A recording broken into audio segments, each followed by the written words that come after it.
Hello friends, Yogita के law channel पर आप लोगों का स्वागत है। प्लीज़ चैनल को सब्सक्राइब ज़रूर करिएगा ताकि जो भी वीडियो अपलोड हो उसका अपडेट आपको मिल पाए। यहाँ पर आज आपको जैसे पता है कि हम लोगों का सबका यूपी एपीओ का एग्ज़ाम है, ठीक है। उसी की तैयारी आप लोगों के साथ स्टार्ट करी है, जिसमें कि अगर हम यहाँ पर आज बात करें तो हम यहाँ पर द पुलिस एक्ट 1861 की बात करते हैं। अगर इसके एक्ट नंबर की बात करें तो एक्ट नंबर कौन सा है, ये 5 है, ठीक है। और एसेंट किसकी मिली हुई है, इसे एसेंट रिसीव हुई है गवर्नर जनरल की। किसकी? Governor general. और कब मिली है? तो ये मिली है 22 मार्च ऑफ 1861 में, ठीक है। ये है। अब यहाँ पर बात करें तो इसमें टोटल सेक्शन कितने हैं, तो सेक्शन 1 से लेकर सेक्शन 47 तक है। आज ये इंट्रोडक्शन क्लास है, तो कौन से सेक्शन का क्या नाम है इसके बारे में थोड़ी सी बात करेंगे। सबसे पहले इसके अंदर अगर मैं बात करूँ तो सेक्शन 1 है जो आपसे इंटरप्रिटेशन क्लॉज की बात करता है। किसकी बात करता है? इंटरप्रिटेशन क्लॉज की। अब क्या ये पुलिस एक्ट जो है, इसमें इंटरप्रिटेशन क्लॉज में हमें क्या क्या पढ़ने को मिलेगा, तो इसके अंदर ना हमें कुछ वर्ड्स के बारे में पढ़ने को मिलेगा। जैसे कि नंबर 1 वर्ड हमें यहाँ पर मिलेगा मजिस्ट्रेट ऑफ आर डिस्ट्रिक्ट, ठीक है। सबसे पहले हमें एक वर्ड पढ़ने को मिलेगा मजिस्ट्रेट, ठीक है। सेकेंड वर्ड हमें जो इसके अंदर पढ़ने को मिलेगा वो मिलेगा डिस्ट्रिक्ट सुपरिटेंडेंट, कि इनका क्या काम होता है, ये क्या करते हैं, ऐसे। तीसरी चीज़ हमें जो यहाँ पर मिलेगी वो हमें मिलेगी प्रॉपर्टी, कि प्रॉपर्टी के लिए क्या इंटरप्रिटेशन है इस एक्ट का। फोर्थ चीज़ जो हमें यहाँ पर मिलेगी वो मिलेगी हमें यहाँ पर सिविल एविएशन। क्या मिलेगा? Civil aviation personnel. अभी आज सिर्फ इंट्रोडक्शन है कि क्या क्या इस एक्ट के अंदर हमें पढ़ना है। तीसरा हमें यहाँ पर जो मिलेगा वो फिफ्थ जो हमें मिलेगा वो हमें मिलेगा पर्सन। इन सब वर्ड की इंटरप्रिटेशन, इन सब का मीनिंग, इनकी इंटरप्रिटेशन, ये कैसे काम करते हैं, कहाँ पर काम कर सकते हैं, ये चीज़ें। मंथ। सेवंथ कैटल के अंदर कौन कौन से एनिमल जो हैं वो काउंट होते हैं, इन सब के बारे में यहाँ पर मिलेगा। अब अगर मैं सेक्शन 2 की बात करूँ तो वो बात करते हैं कॉन्स्टिट्यूशन ऑफ फोर्स की। किसकी बात करते हैं? कॉन्स्टिट्यूशन ऑफ फोर्स की। कॉन्स्टिट्यूशन ऑफ फोर्स की जो पुलिस इस्टेब्लिशमेंट है, state government shall for the purpose of this act and deem to be one police force shall be formally enrolled. तो यहाँ पर जो कॉन्स्टिट्यूशनल फोर्स है ये पुलिस एनफोर्समेंट की बात करता है। किसकी बात करता है? पुलिस एनफोर्समेंट की, जिसको स्टेट गवर्नमेंट एक स्टेट के लिए पुलिस को एनफोर्स करती है, ये उसके रिगार्डिंग हमसे बात करता है सेक्शन 2, बल का गठन। उसके बाद यहाँ पर सेक्शन 2A है, वो हमसे यहाँ पर बात करता है किस चीज़ की? वो बात करता है सिविल एविएशन की। अब सिविल एविएशन क्या होता है?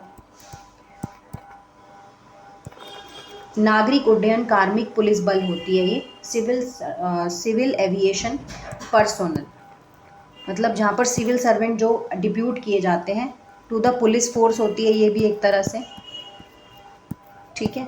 इनके क्या राइट्स होते हैं, किस तरह से ये काम करते हैं, ये आगे पढ़ेंगे। अभी क्या है, सेक्शन 3 जो हमसे बात करता है वो बात करता है superintendent in the state government. अब superintendent of the police throughout the general police district होती है, जो कि एक्सरसाइज करती है बाय द स्टेट गवर्नमेंट। तो यहाँ पर सुपरिटेंडेंट होते हैं, सुपरिटेंडेंट्स, जो कि इन द स्टेट गवर्नमेंट के अंदर होते हैं। ये स्टेट गवर्नमेंट के द्वारा ही काम करते हैं, ठीक है। किसके द्वारा काम करते हैं? स्टेट गवर्नमेंट के द्वारा। सेक्शन 4 की बात करते हैं तो यहाँ पर हमारे पास आ जाता है inspector general of police. Inspector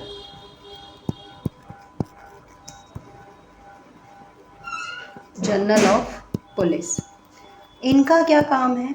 ये जो है ये administrative of the police general police district होते हैं, जो कि एक ऑफिसर होते हैं जो कि डायरेक्टर जनरल कम इंस्पेक्टर होते हैं। इसके अंदर इंस्पेक्टर जनरल आते हैं, डिप्टी इंस्पेक्टर जनरल आते हैं, असिस्टेंट इंस्पेक्टर जनरल आते हैं। स्टेट गवर्नमेंट जो है इनको अपॉइंट करती है। इसके साथ साथ जॉइंट डिस्ट्रिक्ट सुपरिटेंडेंट भी आते हैं, असिस्टेंट डिस्ट्रिक्ट सुपरिटेंडेंट भी आते हैं, एडिशनल डिस्ट्रिक्ट सुपरिटेंडेंट भी आते हैं। ये सारे के सारे एक लोकल जुरिडिक्शन में रहकर अंडर द मजिस्ट्रेट वर्क करते हैं। ठीक है जी, यहाँ पर आ गई ये बात। उसके बाद नेक्स्ट जो है सेक्शन 5, ये हमसे क्या बात करता है? ये बात करता है पावर ऑफ इंस्पेक्टर जनरल, कि इंस्पेक्टर जनरल की पावर क्या है। पावर ऑफ इंस्पेक्टर जनरल, कि इंस्पेक्टर जनरल की पावर क्या है। सेक्शन 6 की बात करें, अपॉइंटमेंट कैसे किया जाएगा। सेक्शन 6 जो है वो किससे रिलेटेड है? अपॉइंटमेंट से रिलेटेड है। अपॉइंटमेंट कैसे किया जाएगा, इनका डिसमिसल कैसे होगा, अगर इनको पोस्ट से डिसमिस करना है तो वो कैसे होगा, एंड इन्फीरियर ऑफिसर्स के लिए भी क्या ये एप्लीकेबल है, उनके ऊपर भी काम करेगा या नहीं करेगा, ये चीज़ें हैं। उसके बाद यहाँ पर फाइन लगाया जाएगा, 1 मंथ पे से ज़्यादा नहीं दिया जाएगा, नॉट एक्सीडिंग 15 डेज से कन्फाइनमेंट नहीं दी जाएगी। उसके बाद सेक्शन 6 रिपील है, सेक्शन 7 है ये। सेक्शन 8 की बात करें यहाँ पर, तो certificates to police officer, police officers को जो भी उनके काम के लिए सर्टिफिकेट्स दिए जाते हैं वो इसके अंदर दिए जाते हैं, सेक्शन 8 के अंदर।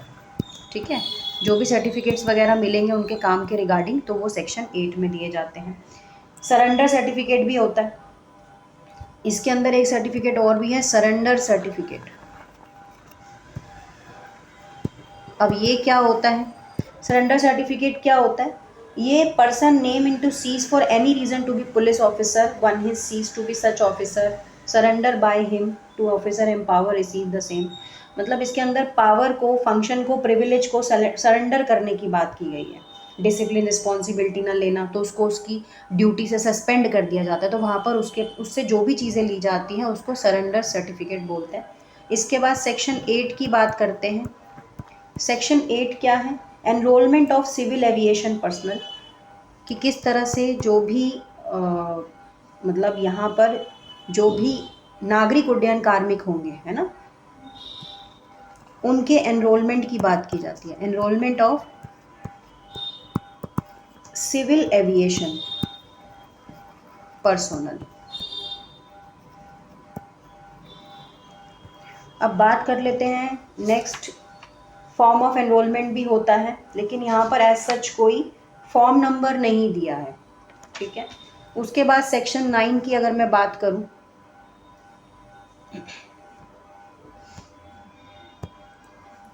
अगर मैं सेक्शन 9 की आपसे बात करूं, तो सेक्शन 9 जो है वो police officer not to be resign without leave और 2 मंथ नोटिस। जो पुलिस ऑफिसर है, अगर पुलिस ऑफिसर को क्या करना है? रिज़ाइन करना है। एग्जाम्पल, अगर पुलिस ऑफिसर को रिज़ाइन करना है तो नॉट रिज़ाइन, कैसे रिज़ाइन नहीं कर सकता? ये नहीं उठा और उसने बोला मैं कल से ड्यूटी पे नहीं आ रहा, ऐसा नहीं है। उसको क्या करना होगा? Resign without leave,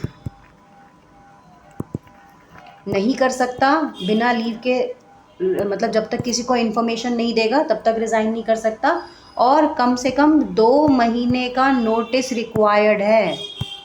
2 month notice जो है वो क्या है? रिक्वायर्ड है यहाँ पे, ये याद रखिएगा सेक्शन 9 में। बात करें सेक्शन 10 की, तो सेक्शन 10 क्या है? Police officer not to engage in other employment. जैसे कि आपको पता है एक अधिवक्ता भी जो है वो कोई और काम नहीं कर सकता, ऐसे ही यहाँ पर पुलिस ऑफिसर जो हैं वो भी एंगेज्ड नहीं होने चाहिए किसी और काम में। कहाँ से काम करेंगे यार? इन अदर एम्प्लॉयमेंट। ठीक है, किसी और एम्प्लॉयमेंट में ये एंगेज्ड नहीं होने चाहिए। अब बात करें सेक्शन 11, तो ये रिपील है। सेक्शन 6 भी रिपील था और सेक्शन 11 भी रिपील है। अब सेक्शन 12 की बात करते हैं, तो ये पावर देता है इंस्पेक्टर जनरल को रूल्स बनाने की। ये क्या करता है? Power to inspector general to make rules बनाने की क्या देता है? पावर देता है। इसके बाद अगर मैं सेक्शन 13 की बात करूं, तो ये additional police officer employed at a cost of individual, additional police officer को रखने की बात कर रहा है, employed at a cost of individual. ये डिटेल में कैसे इनको रखा जाता है एडिशनल पुलिस ऑफिसर्स को, एडिशनल पुलिस ऑफिसर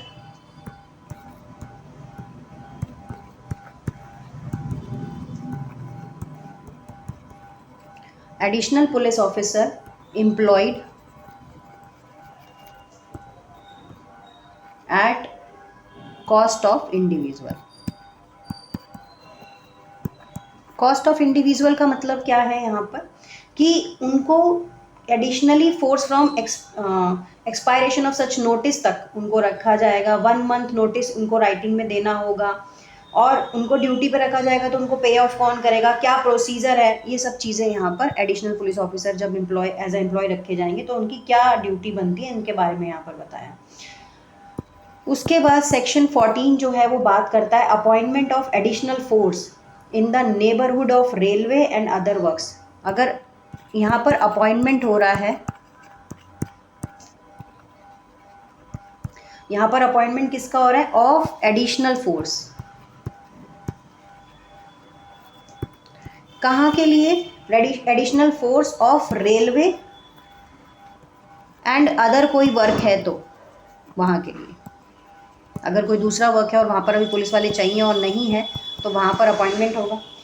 सेक्शन 15 क्या बोलता है, quartering of additional police in disturb और डेंजर डिस्ट्रिक्ट, जो भी यहाँ पर क्वार्टरिंग की जाती है ऑफ एडिशनल पुलिस की, जो कि बहुत एडिशनल पुलिस की जाती है, कहाँ पे, जहाँ पर बहुत ज़्यादा खतरनाक डिस्ट्रिक्ट्स होती हैं, जो मतलब आए दिन वहाँ पर क्राइम का बहुत बोलबाला है।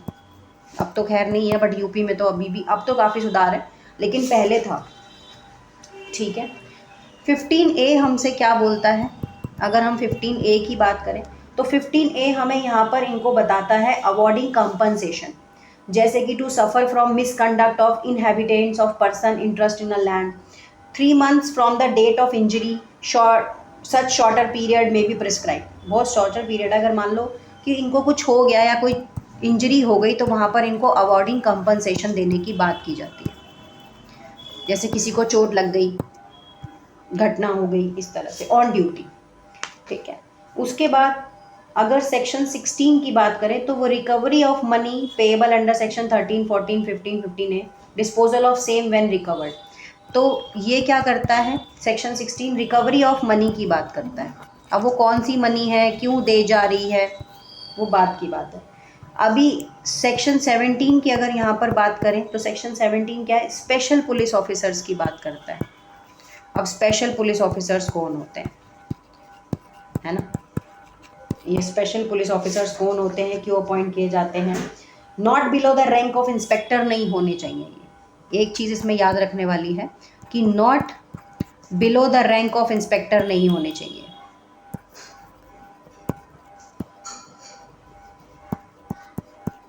Not below the rank of inspector नहीं होने चाहिए।